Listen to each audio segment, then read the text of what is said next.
Hello friends, welcome to my YouTube channel.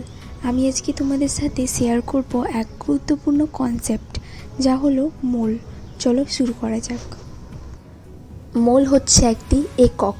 আমরা বলি না, চাল কিনতে গেলে 1 কেজি চাল দিন, বা ড্রিঙ্ক জাতীয় কিছু কিনতে গেলে লাইক ওয়াটার, তখন আমরা কি বলি, 1 লিটার ওয়াটার দিন। আমরা তো কখনো বলি না যে চাল 1 লিটার চাল দিন, হাস্যকর হয়ে যাবে। যাই হোক, মোল হচ্ছে একটি একক। কিসের একক? রাসায়নিক পদার্থের পরিমাপের একক। বুঝতে পেরেছ? এবার পারমাণবিক ভর বা আণবিক ভরকে যখন আমরা গ্রামে প্রকাশ করব, সেটাই হচ্ছে 1 মোল। এবার সোডিয়ামের ভর 23কে যখন আমরা গ্রামে প্রকাশ করছি, সেটা হয়ে যাচ্ছে 1 মোল। ঠিক আছে, একটা যৌগ নিলাম। এবার এর ভর হচ্ছে 17কে যখন আমরা গ্রামে প্রকাশ করলাম, তখন সেটা হয়ে যাবে 1 মোল। এবার এই মোলকে একটা বিজ্ঞানী অ্যাভোগাড্রো একটা সংখ্যা, একটা পরিমাণ দিয়েছিল। সেই পরিমাণটা কি? 6.022 × 10⁻23।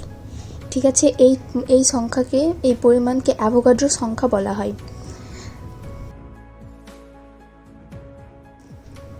এবার আমরা আসবো মোলের সংজ্ঞা।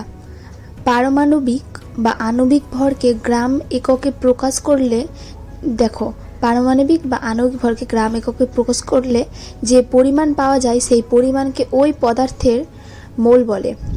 ঠিক আছে, ক্লিয়ার হয়েছে? এখানে দেখো, আমি আরেকটি সংজ্ঞা লিখে দিয়েছি।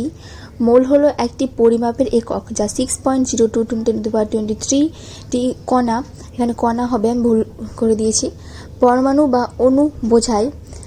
এটি রাসায়নিক পদার্থের পরিমাণ বোঝাতে ব্যবহার করা হয়। আশা করি তোমাদের সবার মোলের কনসেপ্ট ক্লিয়ার হয়েছে।